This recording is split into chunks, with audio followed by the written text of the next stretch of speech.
Hello friends, welcome to my channel UP PCS with Chauhan. तो guys हम करने जा रहे हैं आज घटना चक्र की सीरीज़, जिसमें हम कर रहे हैं आजकल भौतिक विज्ञान, और जिसमें भी हमने चैप्टर नंबर 13 तक कर लिया है। और आज हम करेंगे चैप्टर नंबर 14, और जो कि है अंतरिक्ष प्रौद्योगिकी। तो गाइज ये भी थोड़ा सा बड़ा चैप्टर है। अब मतलब लास्ट के 1-2 चैप्टर्स और बचे हैं और हमारा फिजिक्स यहाँ पे ख़त्म हो जाएगा। ये चैप्टर्स बड़े हैं तो जो है पार्ट्स ज़्यादा बन जा रहे हैं। तो चलिए स्टार्ट करते हैं अंतरिक्ष प्रौद्योगिकी में। तो गैस इसमें क्या लिखा है, इसमें सबसे पहले लिखा है जो प्रथम कृत्रिम उपग्रह है हमारा, ठीक है, उसकी बात करेंगे। हमारा नहीं, मतलब देश में, सॉरी विश्व में जो प्रथम कृत्रिम उपग्रह की बात होगी। तो क्या होता है कि 1957 की रूस में क्या होता है, स्पुतनिक 1 नामक कृत्रिम उपग्रह को जो है पृथ्वी की कक्षा में सफलतापूर्वक स्थापित किया जाता है। तो जैसे हमारी पृथ्वी में क्या है, पृथ्वी से कुछ कुछ ऊंचाई पे हमने कक्षाएं बना रखी हैं, ठीक है, जैसे 400-500 किलोमीटर पे बना रखी है हमने। ऐसे करते हुए 36,000 किलोमीटर तक कक्षाएं बना रखी है, उनको कुछ नाम दे रखा है, ठीक है। तो इसने कहा कि जो सबसे पहला 1957 में हुआ था उसका नाम था स्पुतनिक 1, जो कि किसने लॉन्च किया था, रशिया ने। और इसे क्या किया था, पृथ्वी की कक्षा में सफलतापूर्वक स्थापित किया था। तो अंतरिक्ष विज्ञान के समूचे इतिहास में यह एक महत्वपूर्ण घटना थी, क्योंकि ये सबसे पहला था। फिर क्या हुआ था कि 96 मिनट में धरती की एक परिक्रमा, जैसे कि ये पृथ्वी है, पृथ्वी की एक परिक्रमा मतलब पूरा घूम के यहाँ पहुँचने में इसको कितना टाइम लगा, 96 मिनट लगा है। और ये क्या है, 92 दिनों तक ये धरती की कक्षा में घूमता रहा, मतलब कि टोटल जो है ये धरती की कक्षा में 92 डेज तक इस तरह से घूमता रहा, ठीक है।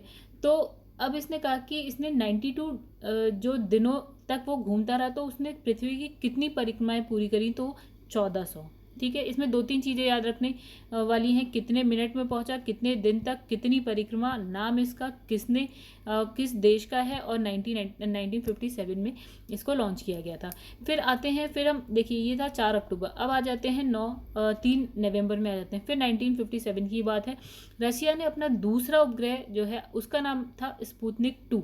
ये 1 था और ये वाला हो गया 2, तो इसे अंतरिक्ष में भेजा।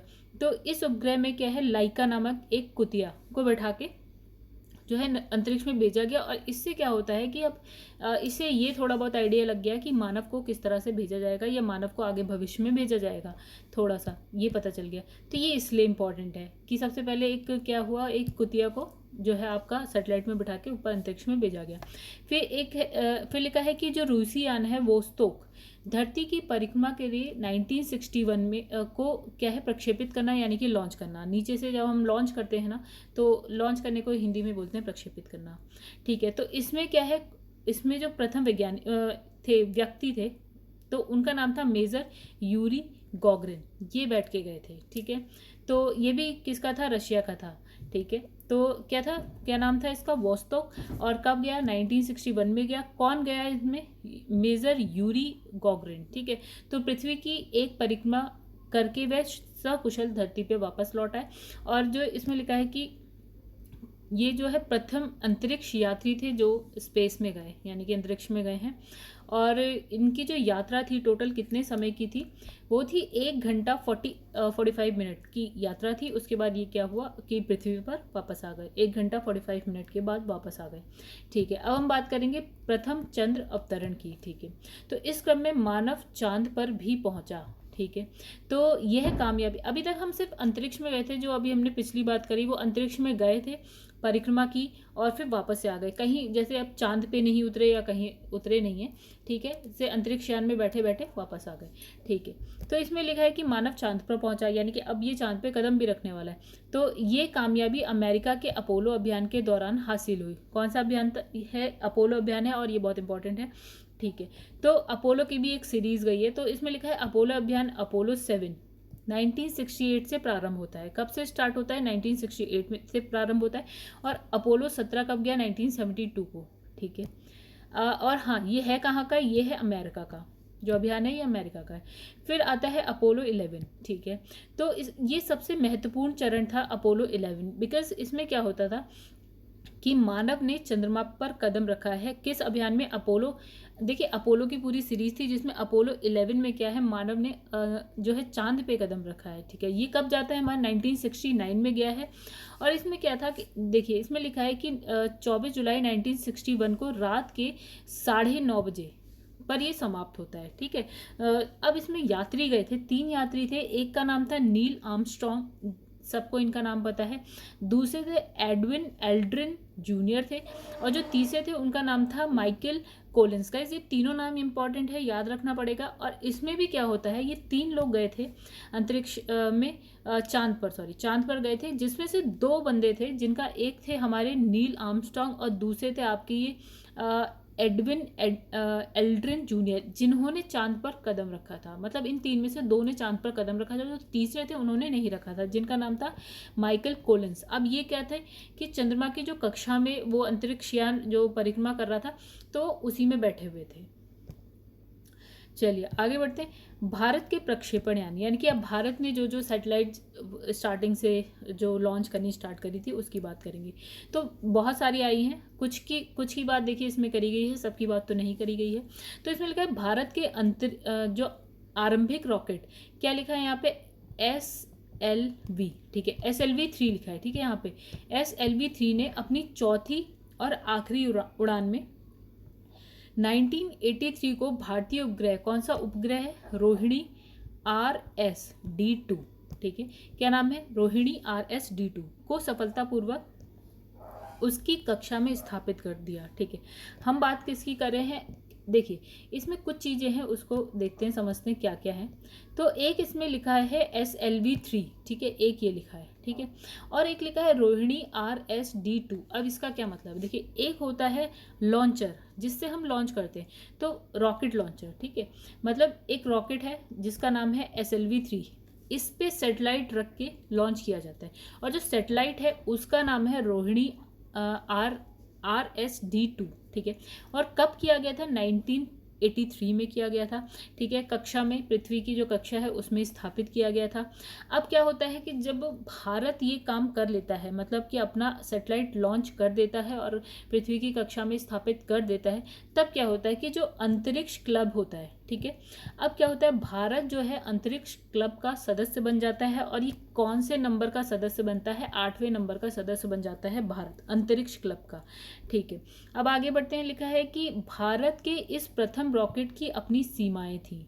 अब देखिए क्या होता है ना कि जो भी आप रॉकेट भेजते हैं उसमें ये होता है कि वो कुछ उसकी एक सीमा होती है कि वो इतना भार ले जा सकता है।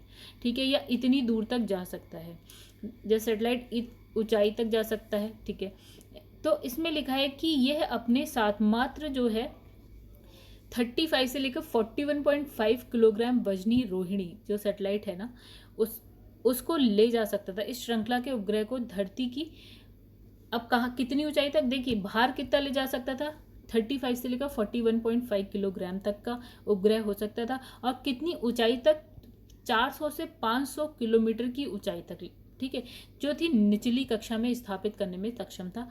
ठीक है, जो हमारा था SLV-3, यही तो था रॉकेट लॉन्चर, यही जो है कहाँ तक ले जा सकता था, 400 से 500 किलोमीटर तक ले जा सकता था। चलिए आगे बढ़ते हैं हम लोग। लिखा है इसमें अब उसमें क्या है, सुधार परिवर्तन करके इसे जो है संवर्धित यानी कि एग्यूमेंट कर दिया गया, और फलस्वरूप देश का जो अगला रॉकेट आया वो था एग्यूमेंटेड सैटेलाइट लॉन्चिंग व्हीकल, मतलब एग्यूमेंटेड सैटेलाइट लॉन्चिंग व्हीकल। और पहला, इससे पहले वाला कौन सा था, ये था SLV तो था सैटेलाइट लॉन्चिंग व्हीकल, अब उसको थोड़ा सा मॉडिफाई किया, अब उसमें आ गया ए ऐड हो गया एग्यूमेंटेड। ठीक है, अब क्या होता है कि जो अपने साथ अभी जो हमारा 35 किलो 41 किलो तक ले जा सकता था, अब यहाँ इसने लिख दिया कि 100 से 150 किलो तक ये ले जा सकता है, और ऊंचाई तो वही है 400 से 500 किलोमीटर तक, जो पृथ्वी की जो सबसे निचली कक्षा होती है वहाँ तक ये ले जा सकता था। ठीक है, अब लिखा है फिलहाल SLV-3 और ASLV दोनों रॉकेट श्रृंखलाएं समाप्त घोषित कर दी गई। ठीक है, अब ये जो थी आपकी SLV-3, क्योंकि अब ये पुरानी हो गई थी तो इसको हमने क्या करा, समाप्त कर दिया। कौन कौन सी, SLV-3 और ASLV, मतलब ये वाली जो थी, ठीक है, जो हमने अभी सेकंड पढ़ी, जो 100 से 150 किलोग्राम के वजन तक को ले जा सकता था। ठीक है, तो इन दोनों को हमने समाप्त कर दिया, क्योंकि आगे हम अब कुछ नया बनाएंगे। तो इसके बाद क्या है, भारत में कौन क्या आया, PS, इसे बोलते हैं हम PSLV, ठीक है। काफ़ी सिमिलर नेम है, आपको बहुत ज़्यादा नहीं पढ़ना। देखिए SLV पहले भी था, ASLV आया, फिर PSLV आ गया। तो PSLV में क्या है, पोलर सैटेलाइट लॉन्चिंग व्हीकल बनाया, ठीक है। अब इसमें क्या नया हुआ, क्या मॉडिफाई हुआ, क्या अच्छा आया, तो इसमें लिखा है कि अभी जो हमने दोनों पढ़े वो 400 से 500 किलोमीटर तक ले जा सकता था सैटेलाइट को, बट ये जो है अब हमारा 900 किलोमीटर तक ले जाएगा। अभी जो हमने पहले पढ़े उसमें लिखा था एक 35 से लेकर 41 किलोग्राम तक के वजन को ले जा सकता है। दूसरा हमने देखा 100 से 150 किलोग्राम तक के वजन को ले जा सकता है। अब ये कितना, 1000 से लेकर 1200 किलोग्राम तक के वजन के उपग्रह को ले जा सकता था, ठीक है। मतलब क्या, ये और मॉडिफाई वर्जन है हमारा। तो यहाँ PSLV के बारे में थोड़ा सा है, ठीक है। इसमें लिखा है भारत का ध्रुवीय रॉकेट PSLV 44 मीटर लंबा और 295 टन भारी है। गाइस इसकी ज़रूरत नहीं है, ये वाला और ये वाले की ज़रूरत नहीं है, ये नहीं पूछते हैं। इसमें क्या है कि 4 स्टेजेस हैं, ठीक। इसमें ये क्या होता है ना, रॉकेट आपके स्टेजेस में होते हैं, first stage, second, third, fourth, ऐसे करके आते हैं। तो 2 स्टेज का भी है, 3 का भी है, 4 का भी। तो ये जो था PSLV ये 4 स्टेज का था। गाइज स्टेज याद रखना जरूरी होता है, ठीक है। तो ये कितने स्टेज का था, 4 स्टेज का था। और इसके जो प्रथम, जैसे हमारे सपोज कि इस तरह से स्टेजेस बनी है रॉकेट में, ठीक है, ये ऐसे करके रॉकेट बना है हमारा, ठीक है।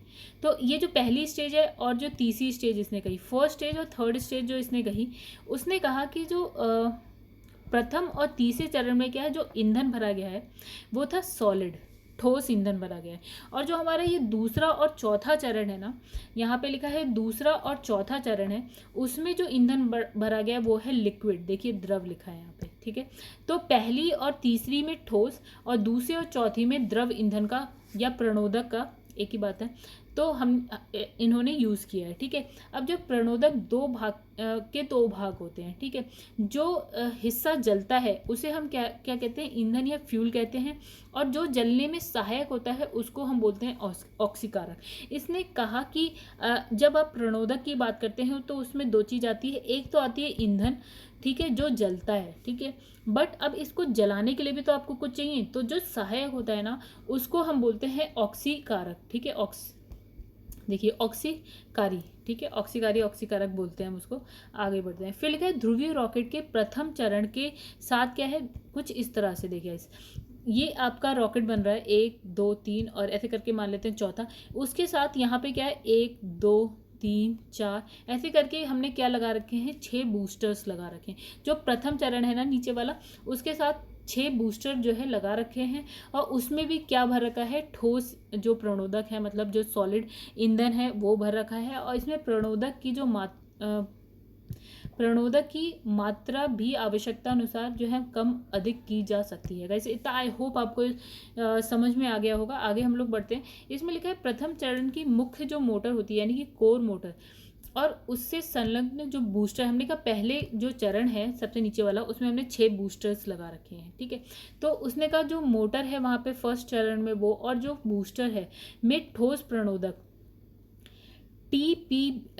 HTPB युक्त है। मतलब कौन सा प्रणोदक हमारे पास है, HTPB मतलब हाइड्रोक्सिल टर्मिनेटेड पॉली ब्यूटेडाइन, ठीक है, ये प्रयुक्त है, ये आपको याद करना पड़ेगा। और फिर लिखा है ध्रुवीय रॉकेट का जो दूसरा चरण है उसमें द्रव, देखिए पहले और तीसरे में ठोस था और दूसरे और चौथे में द्रव था। तो दूसरे चरण में द्रव है और इसमें ईंधन के रूप में हमने क्या भरा है, अनसिमेट्रिकल डाईमेथिल हाइड्रोजीन, ठीक है, हाइड्रोजीन ये भर रखा है हमने, कहा ये भी याद करना पड़ेगा आपको। और हमने कहा कि प्रणोदक में क्या होता है, एक ईंधन एक ऑक्सीकारी होता है। तो ऑक्सीकारी के रूप में क्या है, इसके पास नाइट्रोजन टेट्रा ऑक्साइड का इस्तेमाल किया गया है, ठीक है। ये आप 1-2 बार पढ़ेंगे तब याद होगा। 2 चरण हो गए। तीसरे चरण में क्या होता है, ठोस प्रणोदक है, हमें जैसे कि पता है। उसमें भी जो ईंधन है मतलब प्रणोदक है वो है HTPE, ठीक है, HTPB सॉरी, ये जो हमारा ये सबसे ऊपर वाला था ना, ये वही है जो फर्स्ट वाले में था। इसमें का चौथा और जो आखिरी चरण है उसमें भी आपका, इसमें क्या है आपका द्रव है, दूसरे और चौथे में द्रव था। तो ईंधन के रूप में क्या हमने यूज़ किया है, MMH यानी कि मोनोमेथिल हाइड्रोजन, ठीक है। और ऑक्सीकारी के रूप में हमने क्या यूज़ किया है, मिक्स्ड ऑक्साइड ऑफ नाइट्रोजन। ठीक है गाइस, अब देखिए ये थोड़े से नाम ऐसे हैं बट आपको याद करने पड़ेंगे, इसमें कुछ ऐसा नहीं है कि आप याद नहीं कर पाओ, आप एक दो बार पढ़ेंगे तो याद हो जाएगा। तो नेक्स्ट लिखा है इसमें गाइस कि जब ध्रुवीय रॉकेट अपने साथ हल्के नित भार का मतलब जो सैटेलाइट आप ले जाते हैं वही, उसको ही नित भार बोलते हैं, आप पेलोड बोलते हैं। तो जो नित भार है 500 से 700 किलोग्राम भार के उपग्रह को मतलब वही 500 से 700 किलोग्राम भार के उपग्रह को ले जाता है, तब जो बूस्टर मोटर की ज़रूरत नहीं पड़ती है क्योंकि ये भार कम है। ठीक है, जब आप भार ज़्यादा ले जाते हो ना तो जो बूस्टर मोटर हमने जो 6 बूस्टर लगाए थे उसकी हमें ज़रूरत पड़ रही थी, जो प्रथम चरण में हमने लगाए। तो इसमें लिखा है जो ध्रुवीय रॉकेट इस संस्करण को क्या बोलते, कोर एलोन वर्जन कहते हैं। मतलब अगर आप बूस्टर नहीं लगा रहे हैं तो उस वर्जन को हमने क्या कह दिया, कोर एलोन वर्जन कह दिया। ठीक है, आगे बढ़ते। जब इससे अधिक भार यानी जो अब सैटेलाइट है वो आपका 500-700 किलोग्राम का नहीं है, इनफैक्ट ज़्यादा का है, लाइक दिस 1500 किलोग्राम या उससे ज़्यादा का है, तो हम क्या करते हैं, बूस्टर लगाते हैं। ठीक है, बूस्टर लगाएंगे और इसको जो इस संस्करण को हम बोलते हैं स्टैंडर्ड वर्जन कहते हैं। ठीक है, आगे बढ़ते हैं। इसमें लिखा है और इसके जो बूस्टर में 9 टन प्रणोदक इस्तेमाल किया जाता है। 9 टन बहुत ज़्यादा है। ठीक है, आगे बढ़ते हैं। इसमें लिखा है जब ध्रुवीय रॉकेट के से किसी नित भार यानी कि पेलोड की स्थापना भू स्थिर, गाइस अभी आगे बढ़ते हैं। ठीक है, लिखा है भू स्थिर कक्षा। ठीक है, भू स्थिर कक्षा होती है जो कि कहाँ होती है, मतलब हमने कक्षाओं को नाम दे दिया बस। तो जो 36,000 किलोमीटर पे है ना वो है आपकी भू स्थिर कक्षा। ठीक है, तो इसने कहा जब हम भू स्थिर कक्षा में जो स्थापित करना हो तो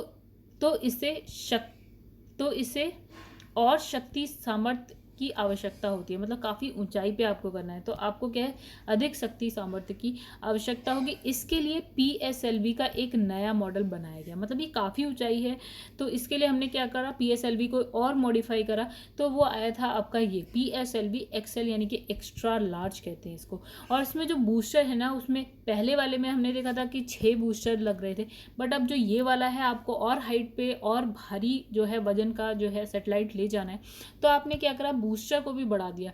तो इसमें जो बूस्टर है उसमें तो जो 6 बूस्टर है उसी में क्या करा, 12 टन प्रणोदक जो है प्रयुक्त हुआ।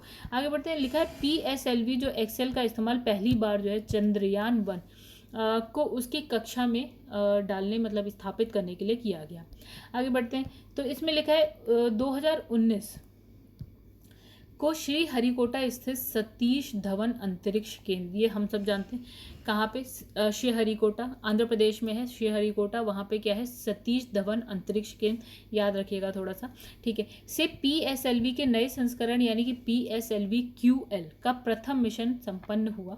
ठीक है, अब PSLV XL के बाद कौन सा आ गया, PSLV QL आ गया। मतलब जैसे जैसे मॉडिफाई होते गए हमने नाम थोड़ा थोड़ा चेंज कर दिया और आगे बढ़ते गए। तो इस संस्करण में क्या है, रॉकेट में 4 स्टेपर ऑन बूस्टर का प्रयोग किया गया। जो पहले वाले थे 6 बूस्टर यूज़ किए, इसमें आपने क्या किया, 4 स्टेप ऑन बूस्टर का प्रयोग किया। ठीक है, अब 2019 को सतीश धवन अंतरिक्ष केंद्र यानी कि उसको बोलते हैं SAR।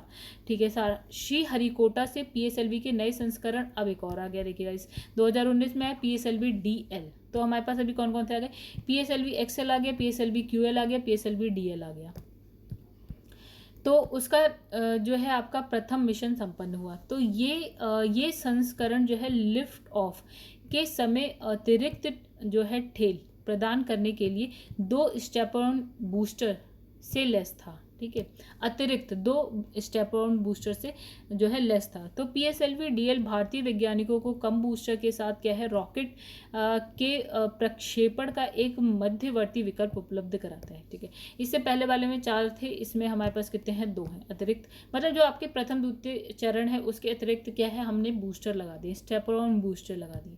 तो अब आता है देखिए PSLV, फिर हमारी हो गई थोड़ी सी पुरानी बात। फिलहाल आज हम उसे यूज़ करते हैं, ऐसा नहीं है कि हम उसे यूज़ नहीं करते, बट उससे भी एक आ गया एडवांस जो होता है आपका GSLV।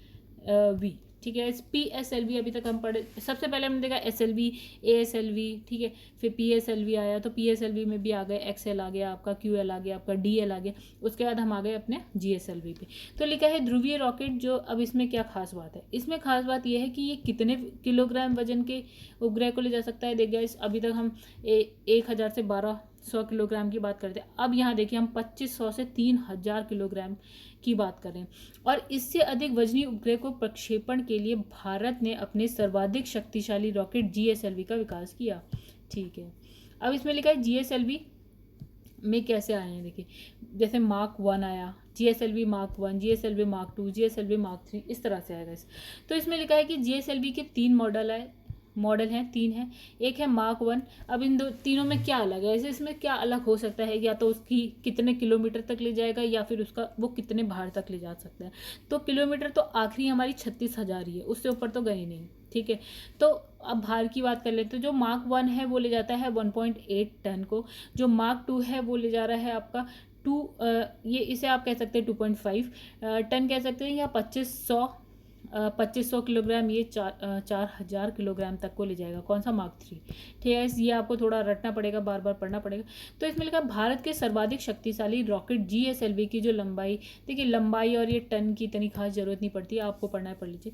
अब इसमें लिखा है कि जो इसका तीसरा और जो ऊपरी चरण होता है, मतलब 3 चरण है, तीसरा और वही लास्ट चरण है, यानी वो होता है क्रायोजेनिक स्टेज होता है। ठीक है, और ये क्या 17 टन भारी होता है। ठीक, कितना भारी होता है जरूरत नहीं है, लेकिन ये स्टेज इंपॉर्टेंट है। जो तीसरी स्टेज है वो है आपकी क्रायोजेनिक स्टेज। ठीक है, अब ये क्रायोजेनिक स्टेज क्या है आखिर, तो इसके बारे में ये काफ़ी इंपॉर्टेंट चीज़ है क्रायोजेनिक। इसमें लिखा है भारत के अत्याधुनिक एवं सबसे भारी रॉकेट GSLV मार्क 3, सबसे अत्याधुनिक यही है, का नामकरण काफ़ी दिलचस्प तरीके से किया गया था। भारतीय वैज्ञानिकों के अनुसार इसका वजन 5 पूरी तरह से भरे बोइंग जंबो विमान, किससे 5 पूरी तरह से भरा हुआ क्या है, बोइंग जंबो विमान या 200 वयस्क हाथियों के बराबर है। मतलब इसका जो वजन था ना किसका, GSLV मार्क 3 का, वो 200 वयस्क हाथियों के बराबर था। तो तो इसे इन्होंने क्या कहा, फैट बॉय कहा, यानी कि मोटा लड़का, ये उपनाम दे दिया। मतलब जैसे निकनेम होते हैं ना, वैसे ही GSLV मार्क 3 को क्या कह दिया, फैट बॉय या फिर मोटा लड़का। मतलब फैट बॉय याद रखिए, मोटा लड़का नहीं, ये भी याद रख सकते हैं। उल्लेखनीय है कि इससे पहले इसरो के वैज्ञानिकों ने GSLV को क्या बोला था, वर्क हॉर्स बोला था, मेहनती घोड़ा बोला था। जो GSLV मार्क 3, अब जो GSLV मार्क 2 है उसको क्या बोला है, नॉटी बॉय। मतलब 3 नाम आ गए। एक आ गया GSLV मार्क 3 को बोला इसने फैट बॉय, और PSLV को बोला वर्क हॉर्स, और जो आपका मार्क 3 है GSLV मार्क 2 है उसे बोला नॉटी बॉय। गाइस ये नाम याद रख लीजिएगा। ठीक है, अब अभी हमने कहा ना क्रायोजेनिक इंजन जो 3rd स्टेज में लग रहा है GSLV में, बहुत ही इंपॉर्टेंट है। तो गाइस जो आपका ये क्रायोजेनिक तकनीक है क्या आखिर, तो इसमें लिखा है जो क्रायोजेनिक भौतिकी की वह शाखा है जिसमें अत्यधिक निम्न ताप, मतलब बहुत ही कम टेम्परेचर, मतलब 0 से भी माइनस में बहुत नीचे चली जाए, ताप उत्पन्न करने व उसके अनुप्रयोग यानी कि जो एप्लीकेशन है का अध्ययन किया जाता है। ठीक है, मतलब बहुत ही कम ताप पे। ठीक है, तो इसमें लिखा है वास्तव में क्रायोजेनिक शब्द का जो उद्भव है यूनानी शब्द क्रायोस और जेनिक से हुआ है। इसका मतलब होता है क्रायोस का जो मतलब होता है वो होता है बर्फ या फिर ठंडा। ठीक है, देखिए जब आप 0 से भी माइनस टेम्परेचर में जाएंगे तो आप ठंडे की ही बात करेंगे। ठीक है, तो इसका मतलब हो गया बर्फ या फिर ठंडा, जबकि ये क्रायोस का मतलब था। जेनिक का मतलब था पैदा करना। ठीक है, जेनिक का मतलब है गाइस इसमें लिखा है पैदा करना। तो इस शब्द का सर्वप्रथम जो उपयोग है नीदरलैंड के प्रोफेसर थे कैमरलिंग ओनस ने 1894 में ऑक्सीजन, नाइट्रोजन, हाइड्रोजन और हीलियम जैसी स्थायी गैसों के शीतलन द्वारा तरलीकरण के संदर्भ में किया था। किसका यूज़ किया था, क्रायोजेनिक का। क्या किया था उन्होंने 1894 में, क्या किया था, ऑक्सीजन को, नाइट्रोजन को, हाइड्रोजन को, हीलियम को तरलीकृत कर दिया था, यानी कि लिक्विड फॉर्म में चेंज करा है। ठीक है, बहुत माइनस टेम्परेचर पे ले जाकर। ठीक है, दरअसल क्रायोजेनिक तकनीक का विकास 19वीं शताब्दी के वैज्ञानिक द्वारा स्थायी गैस के, जो भी गैस है उसको द्रवीकरण के लिए किए गए प्रयासों का परिणाम है। मतलब कि जो गैस है, गैस को इनमें इन्होंने क्या करा, लिक्विड में बदल दिया। ठीक है, और वो किस में बदला, बहुत ही कम टेम्परेचर पे ले जाकर, माइनस में भी बहुत कम टेम्परेचर पे। यही थी क्रायोजेनिक तकनीक। अब इसने लिखा है कि जो क्रायोजेनिक तकनीक है 0 से 238 डिग्री फ़ारेनहाइट कम ताप पर कार्य करती है। 0 से 238 डिग्री फ़ारेनहाइट मतलब अगर आप सेंटीग्रेड सेल्सियस में देखें तो वो है आपका -150 डिग्री सेल्सियस के नीचे तापमान के संदर्भ में सामान्यतः क्रायोजेनिक शब्द का प्रयोग किया जाता है। मतलब आप 150 डिग्री सेल्सियस से भी नीचे चले जाइए।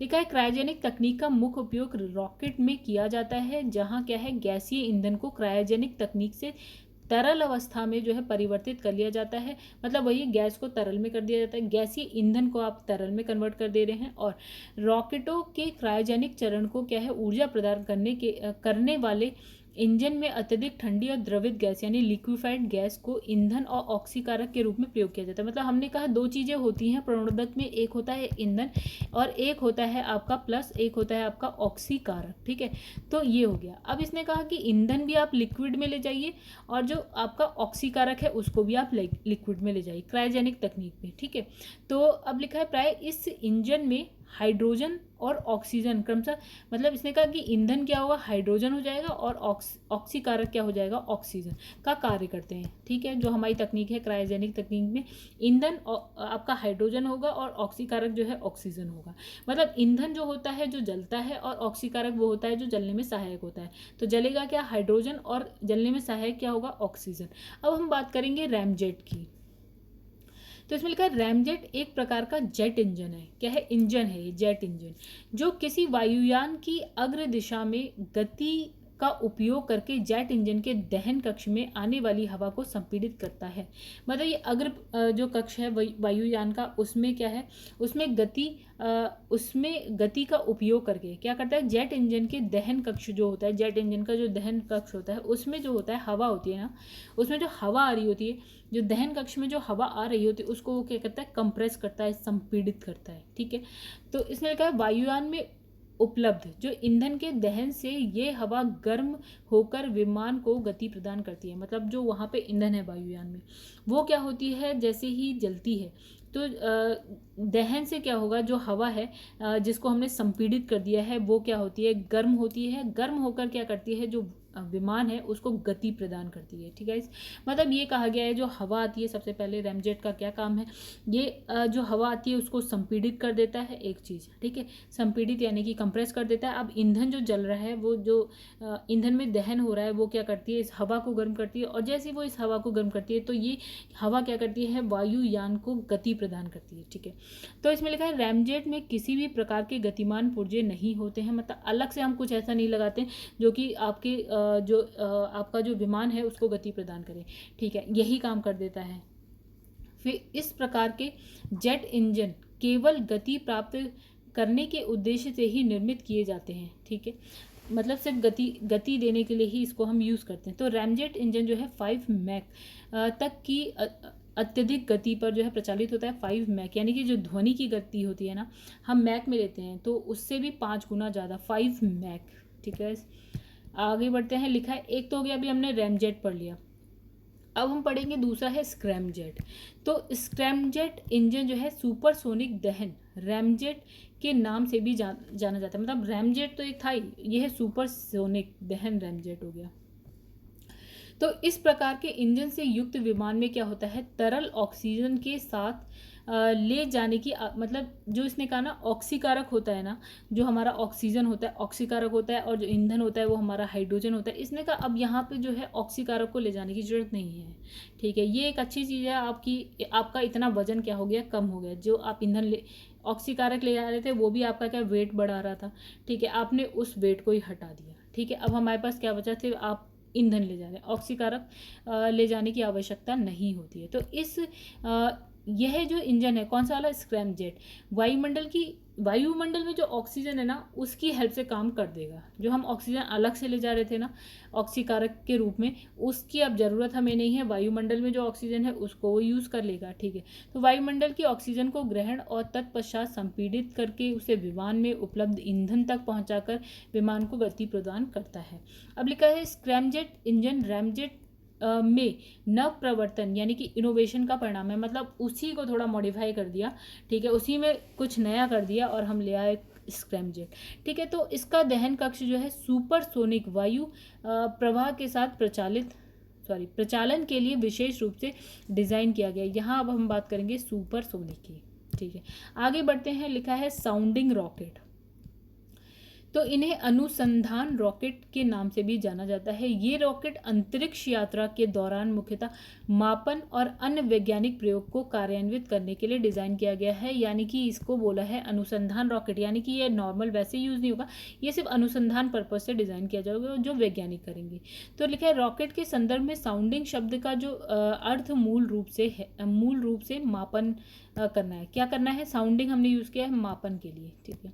अब लिखा है मापन एवं अनुसंधान कार्य हेतु ये पृथ्वी की सतह से 50 से लेकर 150 किलोमीटर की ऊंचाई तक अनुसंधान उपकरण के वहन में सक्षम है। मतलब कितने किलोमीटर तक ले जा सकता है? 50 से लेकर 1500 किलोमीटर तक ले जा सकता है। और ये है साउंडिंग रॉकेट, ये सिर्फ और सिर्फ क्या है? अनुसंधान रॉकेट है, ठीक है। हम लॉन्च नहीं करते इससे सैटेलाइट को, अनुसंधान के लिए यूज़ होता है। कितनी ऊंचाई है? काफ़ी कम है, 50 से लेकर 1500, मतलब इतनी भी कम नहीं है फिर भी, ठीक है। ये आप समझ गए होंगे, आई होप। आगे बढ़ते हैं हम लोग, ठीक है। अब यहाँ लिखा है स्पिट्जर अंतरिक्ष दूरबीन, ठीक है। लिखा है यह सौर प्रणाली से लेकर अंतरिक्ष में दूरस्थ स्थित पिंडों के अध्ययन के लिए प्रक्षेपित नासा की पराबैंगनी दूरबीन है, ठीक है। किस चीज़ के लिए? सौर प्रणाली से लेकर अंतरिक्ष के दूर दूर तक स्थित जो पिंड है उसके अध्ययन के लिए हमने क्या बनाया? नासा ने स्पिट्जर अंतरिक्ष दूरबीन का निर्माण किया है, ठीक है। स्पिट्जर जिसे पूर्व में अंतरिक्ष पराबैंगनी दूरबीन सुविधा के नाम से जाना जाता था। मतलब अभी इसका नाम है स्पिट्जर अंतरिक्ष दूरबीन, जिसे हम पहले क्या बोलते थे? अंतरिक्ष पराबैंगनी दूरबीन सुविधा, ठीक है। स्पेस इंफ्रारेड टेलीस्कोप फैसिलिटी बोलते थे पहले। फिर नासा की ग्रेट वेधशाला कार्यक्रम का चौथा और अंतिम अभियान था। कौन सा कार्यक्रम? ग्रेट वेधशाला प्रोग्राम था, और उसका ये 4th नंबर का और यही लास्ट अभियान था, ठीक है। कौन सा? ये स्पिट्जर अंतरिक्ष दूरबीन वाला। फिर देखा प्रत्येक जो वेधशाला अंतरिक्ष में विभिन्न प्रकार के प्रकाश, यानी कि दृश्य प्रकाश हो गया या गामा किरणें हो गई या एक्सरे हो गया, पराबैंगनी किरणें हो गई, के सर्वेक्षण के लिए प्रक्षेपित की गई थी, ठीक है। प्रकाश का सर्वेक्षण कर रहे हैं यहाँ पे हम, ठीक है। उसके लिए हमने इसको यूज़ किया था। और इस कार्यक्रम के अन्य अभियान में हबल अंतरिक्ष दूरबीन, यही कार्यक्रम है। कौन सा कार्यक्रम है हमारे पास? अंतरिक्ष पराबैंगनी दूरबीन सुविधा, ये था आपका ग्रेट वेधशाला कार्यक्रम, ठीक है। ये आपका कार्यक्रम है ग्रेट वेधशाला कार्यक्रम, जिसमें हम ये सब कर रहे हैं, ठीक है। अब इसी का जो कार्यक्रम है उसके अन्य अभियानों में, इसमें भी देखिए एक कार्यक्रम स्टार्ट किया, उसमें बहुत सारे अभियान होते हैं। तो उसके ही अन्य अभियानों में क्या है? हबल अंतरिक्ष दूरबीन, हबल स्पेस टेलीस्कोप। फिर एक लिखा है आपका कॉम्पटन गामा किरण वेधशाला। फिर चंद्रा एक्स किरण वेधशाला शामिल है। मतलब ये एक अभियान है, इसमें और भी अभियान है। जो ये है आपका एक HST एक है, CGRO एक है, CXO, ये भी उसमें ही शामिल है। फिर लिखा है स्पिट्जर खगोलीय उद्भव और आकाश गंगाओं, तारों, ग्रहों के विकास और निर्माण की प्रक्रिया के अध्ययन के लिए रूपांतरित, यानी कि डिजाइन नासा के खगोलीय उद्भव की खोज कार्यक्रम का भी हिस्सा है, ठीक है। अब इसमें बहुत सारी चीज़ें गाइस, इसे आप 1-2 बार पढ़ेंगे तब आपको समझ में आ जाएगा। फिर लिखा है इससे फ्लोरिडा, अब इसे कहाँ से? देखिए लिखा है इसे फ्लोरिडा स्थित कैप कैनेवरल से डेल्टा रॉकेट द्वारा 2003 को प्रक्षेपित किया गया, और ये मिशन अभी भी कार्यरत है। इसका मतलब ये अभी भी चल रहा है, ख़त्म नहीं हुआ है, ठीक है। आगे बढ़ते हैं। लिखा है हर्सेल अंतरिक्ष वेधशाला मिशन। कौन सा? हर्सेल अंतरिक्ष वेधशाला मिशन। तो ये यूरोपीय अंतरिक्ष एजेंसी ESA का अंतरिक्ष वेधशाला है। मतलब ये क्या है? उनकी जो स्पेस स्टेशन बना रखा है इन्होंने, वही है। तो अंतरिक्ष जो अवरक्त स्पेक्ट्रम तथा जो वरुण ग्रह है, ठीक है, यानी कि इंफ्रारेड स्पेक्ट्रम और जो यूरेनस की खोज करने वाले वैज्ञानिक सर विलियम हर्शल के नाम पे इसका नाम पड़ गया हर्शल अंतरिक्ष वेधशाला मिशन। ठीक है, किसके नाम पे? विलियम हर्शल के नाम पे। इन्होंने क्या खोज करी थी? उन्होंने वरुण ग्रह की खोज करी थी और जो इंफ्रारेड स्पेक्ट्रम है इसकी खोज करी थी। और ये कहाँ का है? यूरोप अंतरिक्ष एजेंसी का है जो कार्यक्रम है। और इस मिशन को फ्रेंच गुयाना, ठीक है गाइज, अब मैप में देखिएगा फ्रेंच गुयाना कहाँ पे, तो फ्रेंच गुयाना स्थित गुयाना अंतरिक्ष केंद्र से एरियन 5 रॉकेट द्वारा प्लैंक अंतरिक्ष यान के साथ 2009 में प्रक्षेपित किया गया। तो इसमें हमें याद क्या रखना है, कहाँ से किया गया? फ्रेंच गुयाना में। कौन से केंद्र से किया गया? गुयाना अंतरिक्ष केंद्र से। ठीक है, कौन से रॉकेट से किया गया? तो एरियन 5 रॉकेट से किया गया। और इसके साथ और कौन सा एक सैटेलाइट, ऐसा नहीं है कि एक ही बार में एक ही भेजा जा सकता, उसके साथ भी और भी सैटेलाइट भेजे जा सकते हैं। तो उसने लिखा उसके साथ कौन था? प्लैंक अंतरिक्ष यान भी था उसके साथ। और कब भेजा गया? 2009 में भेजा गया। तो ये 2-3 चीज़ें आप बार बार पढ़ेंगे तो आपको पता चल जाएगा कि इसमें आपको याद क्या रखना है तो बहुत हौच पौच बहुत सारी चीज़ें होती है, लेकिन याद हमें कुछ ही 3-4 चीज़ें रखनी होती। तो इसमें लिखा इस मिशन के तीसरे उपकरणों में से 2 के विकास में नासा का महत्वपूर्ण योगदान था। फिर इसमें लिखा हर्शल दूरबीन ब्रह्मांड के सबसे ठंडे और दूरस्थ पिंड से उत्सर्जित अधिक तरंगदैर्घ्य के अवरक्त विकिरण की खोज और अध्ययन हेतु प्रक्षेपित की गई थी। और ये दूरबीन जो है 2013 तक सक्रिय रही, यानी कि उसके बाद ये जो प्रोग्राम है या ये जो मिशन है वो ख़त्म हो गया। ठीक है, ये सक्रिय नहीं होगी, ख़त्म हो गई होगी। ठीक है, आगे बढ़ते लिखा है मंगल अन्वेषण। तो गाइस एक काम करते हैं, वीडियो हमारी काफ़ी बड़ी हो चुकी है तो इस वीडियो को यहीं पे ख़त्म करते हैं। और जो अब हमारा नेक्स्ट पार्ट है मंगल अन्वेषण थे, हम इसको नेक्स्ट पार्ट में लाते हैं। तो गाइस अगर आपको मेरी वीडियो पसंद आती है तो प्लीज़ इसे लाइक करना ना भूलें और मेरे चैनल को सब्सक्राइब एंड शेयर करिए। Thank you friends.